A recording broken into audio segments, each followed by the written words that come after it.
அனைவருக்கும் இனிய வணக்கம். அன்பின் ஆன்மீகத்திற்கு உங்களை அன்புடன் வரவேற்கிறோம். மருதமலை அருள்மிகு சுப்பிரமணிய சுவாமி திருக்கோயிலோட 2025ஆம் ஆண்டிற்கான கந்தசஷ்டி விழா மிகவும் சிறப்புடன் நடைபெற்று வருகிறது. அதற்குண்டான பதிவையும் நம்ம இதற்கு முந்தைய பதிவுகளில் பதிவு செய்திருக்கோம்.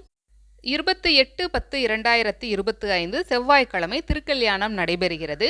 செவ்வாய்க்கிழமையன்று காலை 10:30 மணிக்கு மேல் 11:30 மணிக்குள் மருதமலையில் திருக்கல்யாண நிகழ்வு நடைபெற இருக்கு. இந்த கந்தசஷ்டி திருவிழாவை முன்னிட்டு அக்டோபர் மாதம் 27ஆம் தேதி திங்கட்கிழமையும் அக்டோபர் 28ஆம் தேதி செவ்வாய்க்கிழமையும் மலை மேலே 2 சக்கரம் மற்றும் 4 சக்கர வாகனங்கள் செல்ல அனுமதி இல்லைன்னு சொல்லியிருக்காங்க. படிக்கட்டுகள் வழியாகவோ அல்லது மலை பேருந்து வழியாகவோ மேலே சென்று முருகப்பெருமானை தரிசனம் செய்யலாம்ங்கிற தகவலையும் சொல்லியிருக்காங்க. மீண்டும் ஒருமுறை மருதமலை கந்தசஷ்டி திருவிழாவோட திருக்கல்யாணம் செவ்வாய்க்கிழமையன்று காலை 10:30 மணிக்கு மேல் 11:30 மணிக்குள் நடைபெற உள்ளது.